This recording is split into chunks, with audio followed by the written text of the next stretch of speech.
Bannayuganda bafa essanyu era basiimye nnyo bayozaayozezza Olivia Lutaya okubanga ate avuddeyo mu nkomyo ate n'avayo ng'akyali ku mulamwa akyasigadde ku mulamwa kyakoze nti nno kya muwendo yeebale kuba nno tabalidde mu lukwe nti byonna ebyaliwo bo baabimusonyiwa kubanga bamanya lwaki yabikola ate nga n'omukulembeze Kyagulanyi Ssentamu Robert Bobi Wine amaze ebbanga ddene ng'abasaba nti Olivia Lutaya mumusonyiwe Olivia Lutaya mumusonyiwe n'Abannayuganda bagamba bo balina laavu nene nnyo eri kaamaama ku Olivia Lutaya era Mukama yebale Katonda okubanga akomezaawo tine tusabe twongere tulwane n'aba political prisoner abakyaliyo Mukama aso okubanga nabo bateebwa ate bakomewo baddemu okukola emirimu gyabwe. About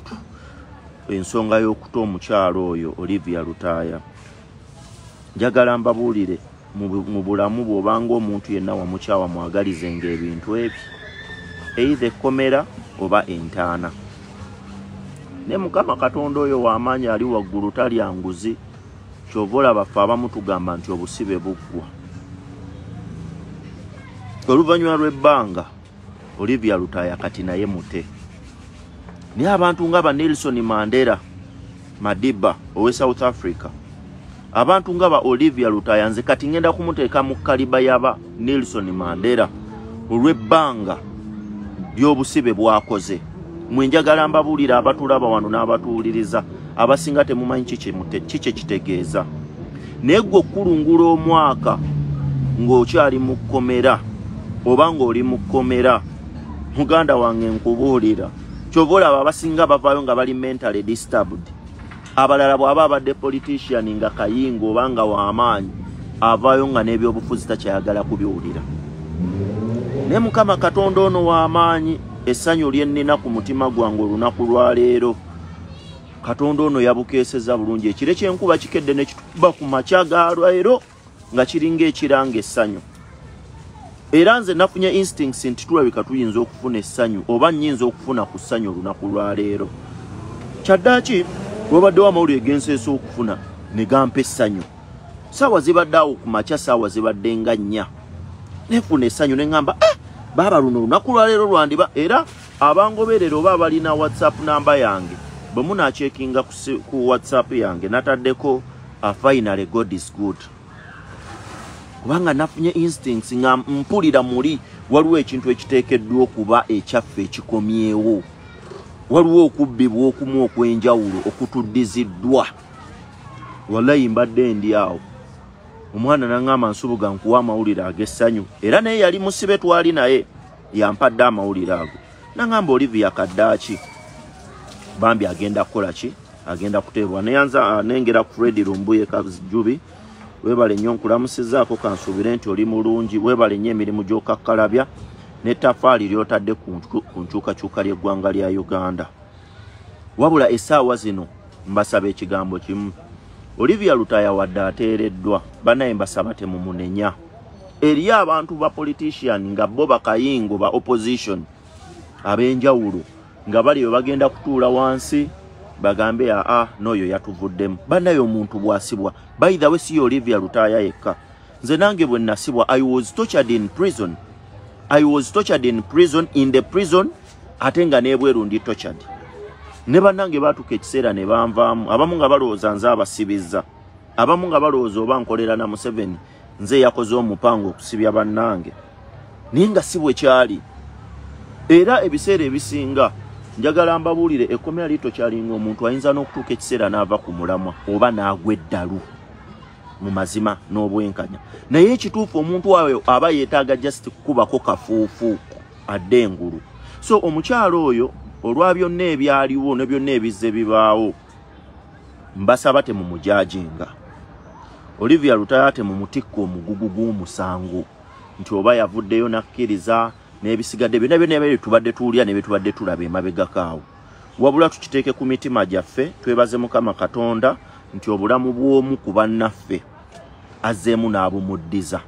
oba azzeemu n'atuwaayo ku ssuubi ettonotono kyova olaba bwe mbadde entandika mbagambye nti nno afunye kye bayita temporary freedom kubanga tetuli mu ddembe lyaffe bannayuganda nga bwe tulina kulibaamu eddembe lyaffe lyatwalibwa abantu b'olubatu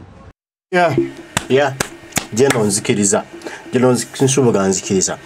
tetulina ddembe lyaffe nga bwe tulina kuba nalyo. Eddembe lyaffe lyatwalibwa abantu ab'olubatu bwe bati General Museveni ne ka family ke kakiriki ka family mukyala omwana n'omwana n'omukoddomi be balina obuyinza bw'eggwanga mu ngalo zaabwe n'eddembe lyaffe be balirina n'obulamu bwaffe babulinako se basobola okugamba lero nti nofa basobola okugamba lero bakusibe ne bakusiba basobola okugamba bakutulugunya ne batulugunya basobola okugamba buzibwawo paka bakusule mu nnyanja goonya zikuliye ne bakikola. N'olwekyo Munnayuganda tusanyuke olw'okumawo kwa Olivia naye twongere okumugumya maama tali eddembe litalirina ddala fule tannaba kulifuna era akyali mu busibe kubanga Uganda bwe yagireka bwekyali nga tulina okugyawo ekizibu ekyo ekitulemesa ekitumazeeko eddembe lyaffe kigende then tujja kufuna emirembe nga tulina omukulembeze omutuufu ayagala ensi ye era ayagaliza bannayuganda okukulaakulana. Kubanga eddembe ly'abannayuganda si kuteebwa mbu bw'omala okuteebwa obeere n'eddembe lyo. Bagenda kumala okukuta bw'oba mala okukuta embeera y'obulamu bwa bulijjo. The cost of living is too high. Nti ebintu mu ggwanga obulamu obwa bulijjo bwa bbeeyi naddala ku muntu amaze emyaka 4 ng'ali mu kkomera almost ekisanja kiramba kimuyiseeko ye Olivia Lutaya. So mwekyo mbasaba bakyali bange mbasaba Olivia Lutaya temusooka kumujajinga. Olivia Lutaya temumuteekako omuguwa temumuteekamu omuguwa nti yalidde mu struggle olukwe. Struggle si bwe batwe bwe bagiryamu olukwe. Abalya mu struggle olukwe mukwe embeera erya mu struggle olukwe mugimanyi bulungi nnyo. So mwekyo mbasaba n'obuwombeefu omwana oyo temukola ki temumutikka omugugu oba temumuboola oba temumuteekako ekibeera. Fe abamu twafuna obuzibu ti bwe twava mu kkomera twafuna n'ebintu eby'enjawulo. Twatandika okuboolebwa abantu ab'enjawulo, twatandika okulwanyisibwa abantu ab'enjawulo lwakuba nti ffe ekyatuyamba nti abamu ate bagenza okuyingira politics ng'ate ffe twazaalibwa mu politics. Ekyatuyamba okuguma emitima n'okuba abakkakkamu ne tusigala nga tuli kuki nga tuli ku mulamwa. Kati olunaku lwaleero nga Mukama Katonda asaasidde Olivia Lutaya mbasaba n'obuwombeefu abandaba n'abampuliriza nga gwe obulamu bwo bwankyukakyuka oyagala Uganda ekyuke. Mbasaba nnyo nnyini ddala omukyalo oyo Olivia Lutaya temumuteekako ekibeera mumuwe lukaaminge ayina kyamwagaliza akimuwe. Tusanyukire Olivia Lutaya era twebaza obulamu bwe Mukama Katonda bwamuddiza. Finally aho no nga nvuddewo amawulire gensoosa okubawa kkiriza obagaana essaawa zino kati Olivia ayina eddembe erigula ettooke n'alirya. Olivia Lutaya asobola okulaba ku mwana we. Olivia Lutaya asobola okulaba ku bantu be. Thank God era tumwebaza nnyo oyo ow'ettendo kabaka w'abakabaka olw'amaanyi n'ekisa kye kyatadde ku mwannyinaffe Olivia Lutaya kaddaaki n'afubutuka mu nkomyo. Eyo message nsaba mugitambuze, nsaba buli muntu mugimutegeeze nti tufunyeyo ekirungi kimu. Kati tubanja obuwanguzi bwaffe kubanga ffe Mwami Museveni okulonda kwatuuka tetwafuna mukisa nga ffe bannayuganda ate nga ddembe lyaffe lituweebwa ssemateeka tetwalonda. Kitegeeza akalulu akaaliwo ffe tetubibala mwabba bubbi. Era akalulu ke tugenda mu 2026 ke kalulu ffe abamu ke tumanyi nti kati ngenda kulumba akalulu kange nange njagala kulaba ku buwanguzi bwange okumakinga sure nti nno eggwanga lya Uganda lifuna amazima n'obwenkanya. Kkiriza obagaana ekyo Mukama Katonda amiina. Eggulire eryo ng'olivuddeko eggulire eryokubiri lyennina twebaza Mukama Katonda olunaku lwaleero oluvannyuma lwa katemba yenna akoleddwa Mwami Museveni n'obubondo bwe kubanga okuviira ddala mu 86 nabagamba Museveni bwe baamala okujja baatuula wansi ne bakkaanya ne basayininga kye bayita 50 years plan ey'okumakinga sure nti nno babafuga mmwe bannayuganda. Bwe bamala okusayininga 50 years plan baanoonya obukodyo bwe basobola okukozesa okulaba nti bafuga bannayuganda. Era obukodyo obwo obumu ku bwo nabo bannyonnyodde ne mbagamba wali aka divide and rule waliyo n'okuba kano ak'okuguluminga abakulembeze. Nabagamba nti Mwami Yoweri Kaguta Museveni aleeta abakulembeze bwe mu opposition. Era Olivia Lutaya gwe tuliko okomawo kwe ne banne byabadde nabo mu bigambo byo yabadde ayogera Olivia yategeezezza nti babatadde ne bagenza okufuluma wabweru w'ekkomera nga waliwo mmolokole koze eki ebalinze katonda atutereere katono emmoloka yabadde balinze naye yabadde yagala kumutwala mwabagendera ne banne bagendere omwo batwale wa ekyankwanze wa Museveni. Olivia Wataya yabadde mugezigezi kubanga ye foot soldier waddala era Olivia Wataya singa mbadde singa nino obutambi bwe obudda nandi babulazeeko Olivia Wataya eri mu 2019 220 awo 2018 awo Olivia Wataya yali mulala era n'abazikale baali bamutya kyovuddala bamuteekako embeera n'amusaba gino gyenna emyaka Olivia Wataya yali mulala wono we bamusuula mu mabiro eyo n'atabukira abasirikale kye yabakola yamaliriza ababuzeeko Olivia Wataya yuuyo ye foot soldier waddala ate ye mulwanyi namigo waddala kati baali balina omuteekako ekibeera naye enkomawo ye era yakozeseza wa foot soldier n'abakola ki n'ababulawo ku kkomera eruzira paka ngali Makerere Kavule wa president Kyagulanyi kibiina kya National Platform oyo nno wanjawulo naye agambye mu bigambo bye nti naye tamanyi banne gye babatutte kubanga yadde eno just ng'omukyala mu kkomera ly'abakyala kati akozeseza amagezi g'ekikyala nakola kinaabulawo naye ate banne bali eri mu kkomera ly'abaami kati badde tebalina connection teyategedde bakoze batya naye nti batekwa kubanga bakoze bawambiddwa ne batwalibwa aganya bwalisewo akasitola katono nnyo ng'Olivia Wataya akatugamba ebigambo ebyo tusizwa nti banne bawambiddwa nga balina Kangubi Jennifer full figure babadde nina Kangubi twagenza okulaba nga munnaffe muganda waffe Sanya Mwajidin nga bamubuuza bibuuza ali mu kulya kimmere awo yaswankula nga yogera ebigambo binnyo president Kyagulanyi amuvuma kiri badde babimugamika babimuplantinzemu kitegeeze mmoloka eri abadde balinze wali ku kkomera eruzira yabadde yakuba ensiringa mu bigambo bibagenda okwogera mu kamera era baswaddeyo banga Olivia Wataya ali kunupatenga ali mu kumenyamenya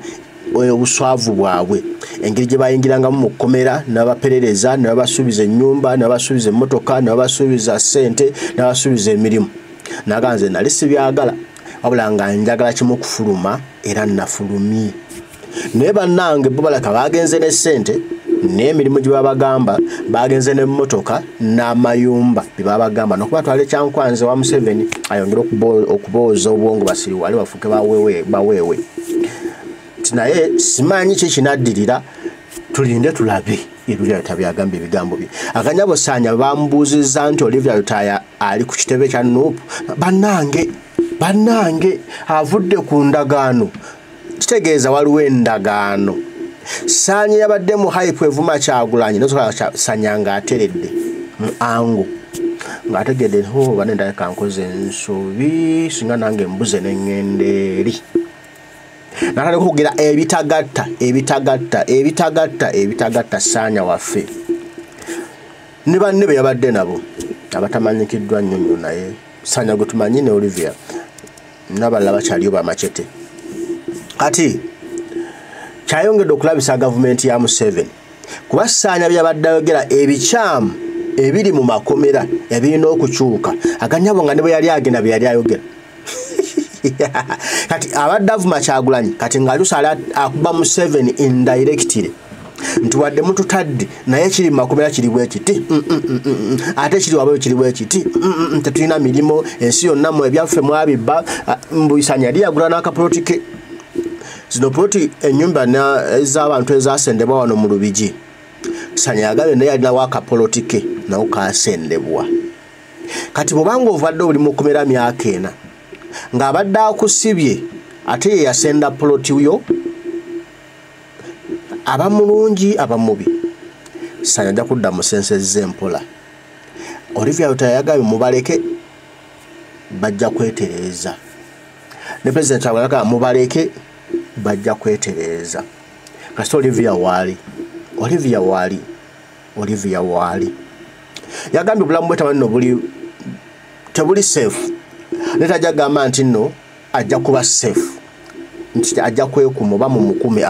yagambye Mukama Katonda oyo nnyini ggulu ali waggulu ajja kumukuuma era amanyi ajja kuba safe ku lwa Mukama. Bana bamwagala kisoboka bajja kumulaba wonna wanabayagadde tatya kukomera kati abaddeyo kati yafuuka mwana waayo kyebagala bakikole naye wa national platform ayagala nkyukakyuka kujjako Gen Museveni nakubiye engalo nembuukabuuka nenkyakyansa nembutukuza ngamba kyekyo mwana gwe twagufuna Olivia bana Olivia wanjawulo yagambe nze nkyali mu struggle Gen Museveni alina okuvaako awo Munnayuganda lumu yasinze n'agamba kituufu president Begere yatugamba bituufu Olivia tongera okumwagala tongera okumuwa vibe tongera okumubeererawo tongera okumubeereramu Bannayuganda babeereddemu Olivia era Olivia kamama kali happy kamanyi kakyali mu struggle yako kakyali n'abantu kakyali n'olutalo olw'okulwana okujjako Gen Kaguta Museveni mulinde Olivia ajja kufuuka ekirala mujja kumbuulira tuteekewo amaaso abiri tutunule bwe tuti ogenda kulaba Olivia Lutaya kyagenda okufuuka internationally so locally here internationally already internationally marketed by President Kyagulanyi Ssentamu Robert Bobi Wine kati lindirira okuvannyuma lw'okuvaakwe mu kkomera